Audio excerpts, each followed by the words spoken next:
Good morning, I'm Juanita and welcome back to the Knit Guru. As you can tell, I'm wearing green. I'm not wearing green, I never wear green. Green is one of my least favourite colours, and I'm trying to get over that because there are so many greens that I like now. I'm getting there, I'm just not there. I own one green t-shirt and I couldn't even find it this morning. So,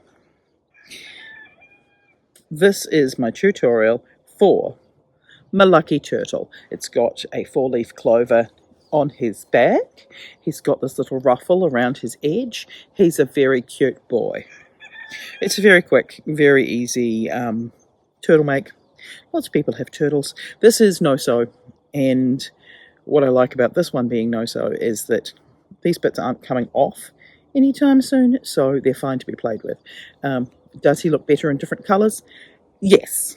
Am I going to be showing you these difficult bits in this yarn? No, I'm going to be showing it to you in regular yarn because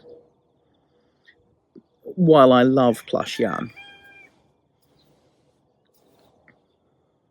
it's not the greatest for seeing things and when you're trying to look for stitch accuracy. So this is how he looks on the bottom. You can pick whatever colour belly you want. I just went with the grey colour because I felt like it.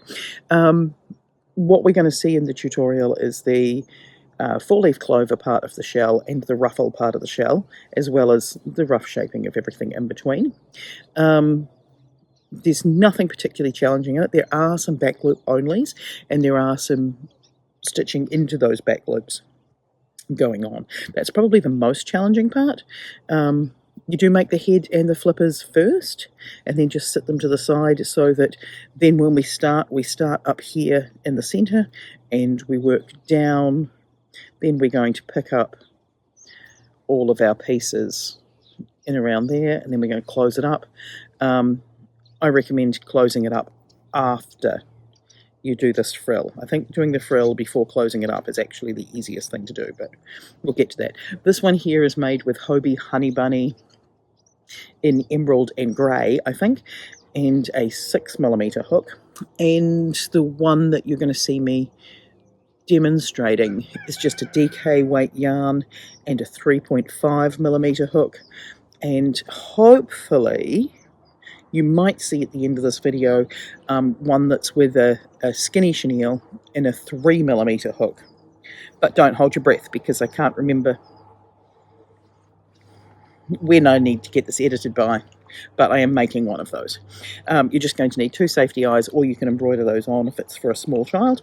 Some stuffing and some yarn. It doesn't use a lot. It's quite a quick project. It's quite a quick stash buster as well. So this is the pattern for my lucky turtle.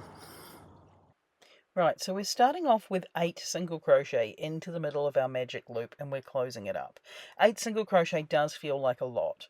What we're going to be doing on row 2, which is our increase row, is we're going to do 1 stitch followed by an increase in the back loops only of the first row. So that's going to give us this little ridge that we're going to come back and put our 4-leaf clover leaves on.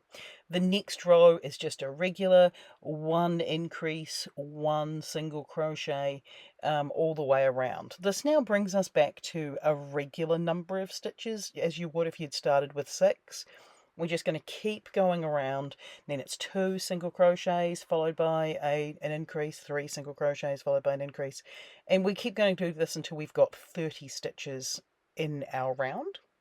At that point, what we're going to do is you're going to do an extra row of just single crochet, and then you're going to do a row of single crochet in the back loops only. So we're going to come back and put our frill in that front loop later on. So now we're going to pick up these ones at the top, so just thread it through. Now the leaf pattern itself, we've got a single crochet, half double crochet, treble crochet in 1 stitch, and then in the next stitch we're doing treble crochet, double crochet, half double crochet, single crochet, and then a slip stitch. All of the instructions are written down below. Now this frill around here is just 2 half double crochets in each of the front loops only. And then what we've got at the end is we've got all these tails, and we've got this little frill, and we've got the 4-leaf clover pieces. Everything else you can find the pattern for written down below. The pattern's down on Ribbler. Yeah, it's a nice easy one. Those are just the hardest parts of this pattern. And enjoy!